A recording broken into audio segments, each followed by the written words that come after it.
Let's welcome our next presenting company. I would like to welcome Michael Sassano. Michael, are you here with us? Are you ready? Yep, I'm here. I'm with you. Let me get my screen up. Thank you, Michael. Welcome. Thank you. Okay. Hi, everyone. My name is Michael Sassano. I'm the CEO of Somai Pharmaceuticals. We aim to be the largest cannabis manufacturer in Europe for worldwide distribution. Our facility, current phase is 34,000 square feet. And can grow up to 120,000 square feet. A little bit about myself. A lot of you in Las Vegas may know me because I'm the founder. I was the founder of Solaris Farms, which recently in 2020 did a merger with the dispensaries, the Sanctuary. And but a lot of you don't know a lot of my other projects. So I've been involved in over 15 construction projects in cannabis over the last 6 years. I've invested and worked with 48 different companies to date. And when you look at Europe, I want you to think about experience matters. A little bit about the European market. I like to compare the EU to the US back in 2017.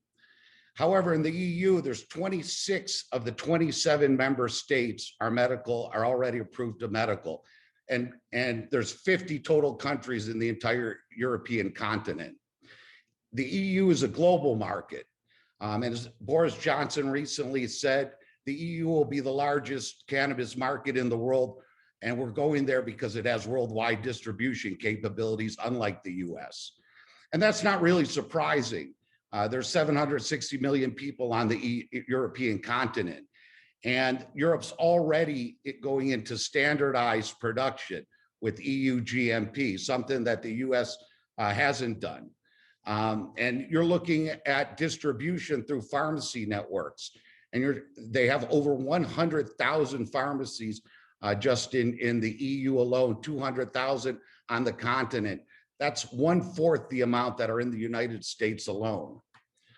So what's driving the European market?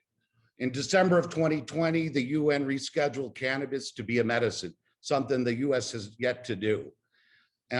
You saw also GW Pharma was bought by Jazz for $7 billion. In fact, you also saw in February, the London Stock Exchange opened up to medical cannabis uplistings. And the last 3 deals, which are very small compared to the US market, startups have reached $100 million market caps. Also, you saw Curaleaf, they paid over $286 million, including investment capital for EMAC, which just a few years ago was a startup itself. The current, when you look at the landscape, you see a lot of giants out there. Tilray, Canopy, EMAC, Aurora. But one thing to keep in mind, all of these companies and their headquarters are actually looking to get into the US, and they're depriving their European counterparts of much needed cash in order to expand later, mostly because, as we all know from 2019, the Canadians put a lot of money into betting on the opening of Europe, and it didn't happen. Well, it's currently going on now. In Europe, you can buy biomass from South Africa, South America, Canada. You can buy products from other countries. You can distribute to other countries. And the problem is they've concentrated strictly on growing. And this is becoming a problem for doctors because they don't know how to prescribe a joint. Somai Pharmaceuticals only concentrates on producing pharmaceutical grade products like gel caps, drops, transdermal patches. We will create more IP wealth in the company because all our products will be registered as pharmaceutical grade. While others are supporting grows, we're generating IP and registering products. Selling directly to pharmacies requires this kind of standardization. And with over 200,000 pharmacies to reach, just kind of imagine if you had to supply one product to all those pharmacies once a month, or once a week, or once daily, or multiple products per week, just think about the volume of that and the scale you have to think about. It's not the scale you're looking at when we were developing states and we were looking at smaller models that can scale up. Here we have to also look, because the market's fairly small at this point in time, to scale up to a global market. We picked Portugal as our hub for manufacturing. And the reason is Portugal's one of the most, not just because we're there, but it is the #1 place to do cannabis today. As I said, our facility can scale up to 120,000 square feet. Notably, we only pay 14,000 euros a month for this location, which is 20 minutes outside of Lisbon, right near the airport, and was a former pharmaceutical distribution center. Over there, we're not looking for, we're looking for people to hire that are PhDs, pharmacists, engineers, QAs, QPs, QCs, and salaries range anywhere from $65,000 for a PhD to $22,000 for an experienced pharmacist. The European culture also is one more of herbal medicine, and they understand extracting from the plants. Whereas the US market, the FDA, is more of a synthetic-based medical market.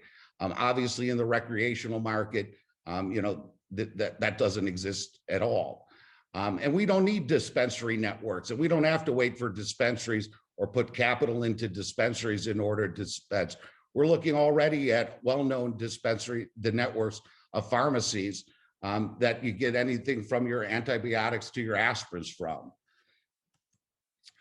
Our company tracks over 500 cannabis companies in the global space now, except for the United States, for our European venture. We have over 58 biomass supply deals currently today. We have 68 distribution deals with main distribution hubs in Germany, UK, Switzerland, Israel, and Brazil. Michael, do you have 6 minutes left? We have an Irish holding company that will carry all of our IP. And let me just try to speed through. We just opened up a new round 2 months ago. We're looking to raise up to 14.8 million. We have $2 million left to go. Our break even was 9 million. We've clearly gone well past that.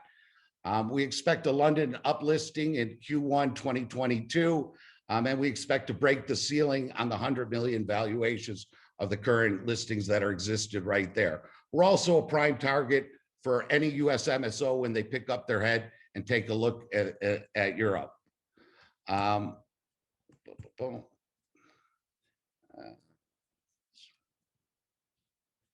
Okay, anyways, I can cut it off there. Anyways, independent, just to give you just a quick summary of what I've done with this company to date.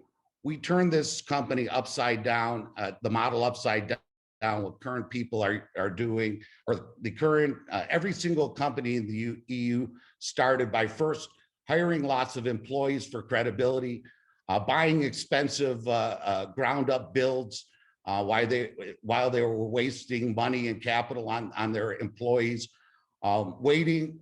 And then by the time they got done with construction, they then decided to start registering their products and then tried to take a look at sales and distribution. I flipped that on its head. What we did is we tracked every company from the beginning and still do today. We started our registrations and our products before we even started our construction. As we got into our construction, I made sure to time the lease buy of the building to the exact day that I had all of the plans built, so that I didn't waste any money on rental while I was going. And we'll hire in the employees later because we know how to run these companies and we know what's needed in order to do it. As of today, we're funded. Investors have an advantage in our company. We have the largest footprint of any EU company out there. That's not words, that's a fact. We're scalable for the global market. We have more experience than the current groups out there, or even the starting groups out there. We're stressing IP sales, profitability. We're a perfect target for an MSO. We are going to go public, and our reporting is precise. You can see we have quarterly reports as a private company. We put out monthly newsletters, and our data room is superior. Thank you. Thank you, Michael. Great presentation. Is there any question for Michael from our investor judges? Hey, Michael, did I miss it? What are the total revenues in 2020, and which geography generated the most revenue? We're still in construction, so we'll be up and running by the end of the year. Okay, so what are your revenues expected for 2021? 2021, there's no revenues for 2021. 2022, 1 million, 2023, 12 million, 2024, 36 million. Okay, thank you. Thank you, Daniel. Do you have any questions? And then Princess? How much do you have left of the round, Michael? $2 million left. 9 million was our break even. We're past that. We just increased it 2 months ago. Michael, when you said that you were interested in going public, is that going public in the UK space, or does it matter? We're going to go public on the London, and we'll cross list on the OTC, QB, and CSE. And what are you thinking about timing for that? It's Q1 2022. There's not many groups out there that have a significant footprint like ours to go public. So we're quite in demand right now. So we've been talking to all the players out there. Any other question? We have one more question. Just a quick question. So you're based a little bit everywhere. I mean, you have distributions. And what about Portugal? Why Portugal? I know Portugal is one of the leading countries. I mean, in Europe, starting with some scientific plan. But didn't they allocate only the license to cultivate in a commercial way to only one company? Are you going to cultivate there? No. When I talked with Infomed, I told them I wanted a standalone facility. I don't want to make the mistakes of oversupply. There's so many growers. We have so many bio deals.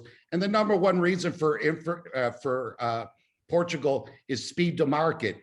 Infomed, which is the health authority that regulates medicine, has gotten the likes of Tilray, Cleaver Leaves, EMAC, spent hundreds and hundreds of millions of dollars in order to educate them as the cannabis products and get those products approved and onto the market. It's number one. It's tops.